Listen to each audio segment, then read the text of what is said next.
मिथुन राशी. नमस्कार मंडळी, मी ज्योतिष महागुरु डॉक्टर पंकजशास्त्री घेवारे गुरुजी आपल्या सर्वांचं त्र्यंबक राज ज्योतिष या यूट्यूब चॅनलमध्ये मनापासून स्वागत करतो. आज आपण 2026 या वर्षातील जुलै महिन्यामध्ये होणारं ग्रहांचं राशी परिवर्तन आणि या राशी परिवर्तनाचा मिथुन राशीच्या जातकांवरती होणारा परिणाम या विषयाची माहिती पाहणार आहोत. या संपूर्ण जुलै महिन्यामध्ये 3 वेळेला ग्रहांचं राशी परिवर्तन होत आहे. 4 जुलै या दिवशी शुक्र ग्रह सिंह राशीमध्ये राशी परिवर्तन करून येतोय. 7 जुलै या दिवशी बुध ग्रह मिथुन राशीमध्ये राशी परिवर्तन करून येतोय. आणि मिथुन राशीत परिवर्तन म्हणजे तो वक्री होतोय, कर्क राशीतनं तो मिथुनेत येतोय पाठीमागे. 16 जुलै या दिवशी सूर्य ग्रह कर्क राशीमध्ये राशी परिवर्तन करून येतोय. व या राशी परिवर्तनाचा मिथुन राशीच्या जातकांवरती होणारा परिणाम या विषयाची माहिती आपण पाहणार आहोत. प्रथम स्थान मिथुन राशी आहे आणि बुध हा ग्रह पहिले 7 दिवस कर्क राशीत आणि नंतर परत तो पाठीमागे राहिलेलं काम पूर्ण करण्यासाठी राजयोगामध्ये येतोय. म्हणजेच बुधाच्या पंचमहापुरुष नावाच्या एका योगात, भद्र नावाच्या राजयोगामध्ये. प्रचंड प्रकांड बुद्धिमत्ता असं समजलं जातं. ह्या लोकांशी बुद्धिमत्तेच्या म्हणजे ज्यांच्या पत्रिकेत हा योग आहे, बुद्धिमत्तेच्या दृष्टीनं जर कोणी प्रयत्न करत असेल जिंकण्याचा, यांना हरवण्याचा, तर ते स्वप्नात सुद्धा तुम्हाला हरवू शकणार नाही, तुमच्या कार्याला थांबवू शकणार नाही.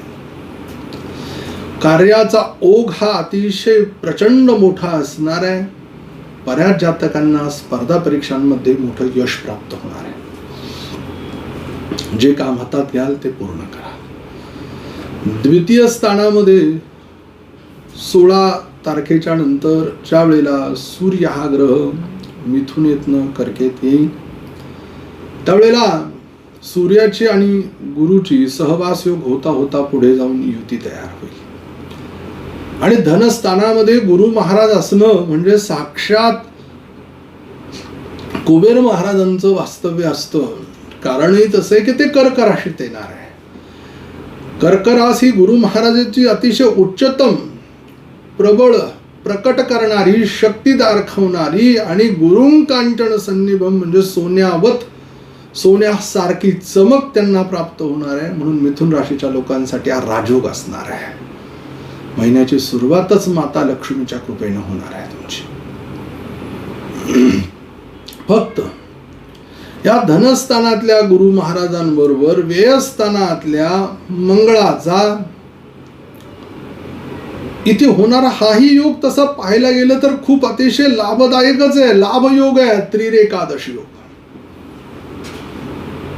पण तो व्ययातनं त्या गुरूंबरोबर करतोय. आलेला पैसा डोळे झाकपणे खर्च करू नका.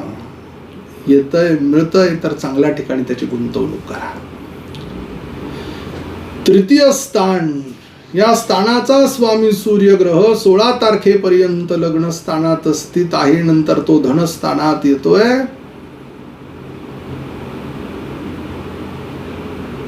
मग हा सूर्य ग्रह हे असलेलं तृतीय उपचय स्थान 16 तारखेच्या नंतर मंगळ ग्रहाबरोबर होत असलेला लाभयोग अत्यंत शक्ती देणार आहे. कारण की षष्ठाचा आणि लाभेशाचा स्वामीही हा मंगळच आहे. या उपचयातल्या या मंगळ ग्रहानं, स्वामीनं उपचयातल्या तृतीयातल्या सूर्याबरोबर केलेला हा लाभयोग, एक घाव दोन तुकडे, काम, कार्य, गती जे म्हणून काम हाताशी घाल ते पूर्ण करणारा हा योग आहे. चतुर्थ स्थान सुख, बुध महाराजांचा होत असलेला भद्र नावाचा राजयोग. वाहन घेण्याच्या दृष्टीनं ग्रहांचे संकेत उत्तम आहे. वास्तू घेण्याच्या दृष्टीनं ग्रहांचे योग अनुकूल आहे.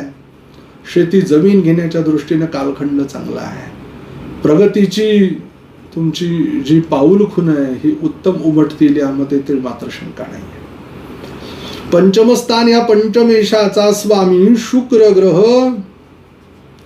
हा वेशाचाही स्वामी शुक्र ग्रह 4 तारखेला 4 जुलैला तृतीयामध्ये उपचयामध्ये येतो आहे. त्यामुळे प्रेम प्रकरणाच्या दृष्टीनं कालखंड हा उत्तम नाही आहे. कोणावरती विश्वास ठेवण्यासारखी योग असे दिवस आता सध्याच्या स्थितीला उत्तम नाही आहे. संततीसाठी चान्स घेताय तर त्या जातकांनी थोडंसं थांबलेलं बरं आहे. उच्च शिक्षणासाठी कुठे बाहेर जाताय, पैसे भरताय, स्वतःच्या स्किलवरती बुद्धीवरती जा, पैसे भरून जाऊ नका. षष्ठ स्थान या स्थानाचा स्वामी मंगळ ग्रह, हा उपचयाचा मालक व्ययस्थानामध्ये विपरीत नावाच्या राजयोगामध्ये जातोय. रोग प्रतिकारक क्षमता उत्तम आहे. नोकरी चांगल्या ठिकाणी लागणार आहे. याच बरोबर आर्थिक स्थिती उत्तम होणार आहे. हाताखाली काम करणारे लोक सहकार्याची भूमिका उत्तम दाखवणार आहे. आपल्याला आपलं कार्य कर्तृत्वाचा ठसा दुसऱ्यांपर्यंत पोहोचणार आहे.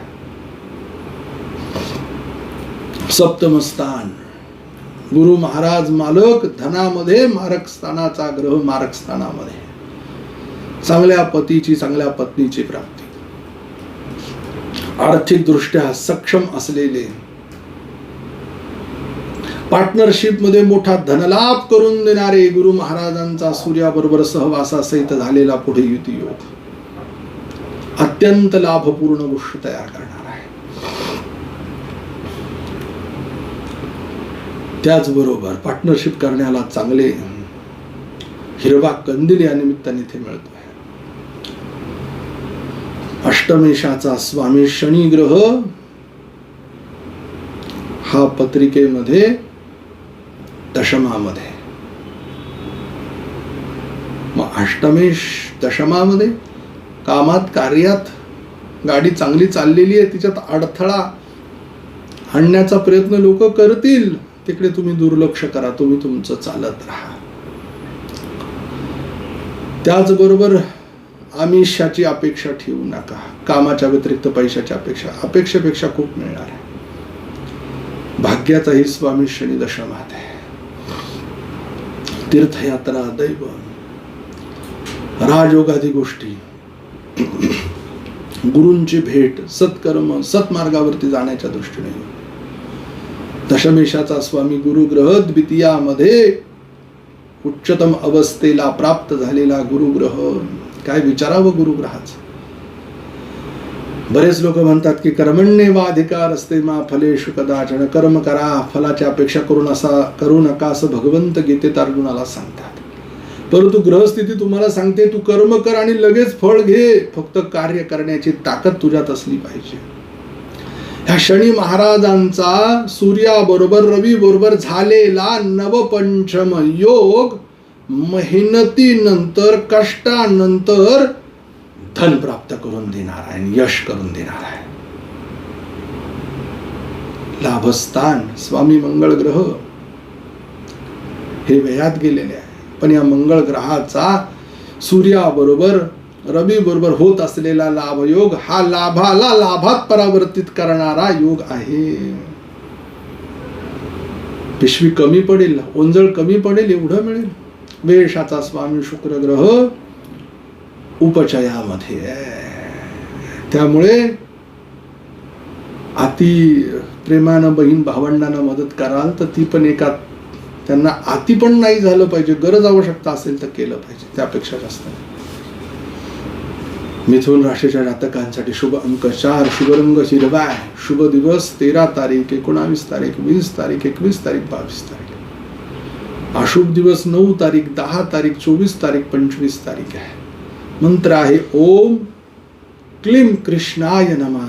लवकर भेटू पुढील व्हिडिओ. तोपर्यंत सर्व प्रेक्षकांना नमस्कार.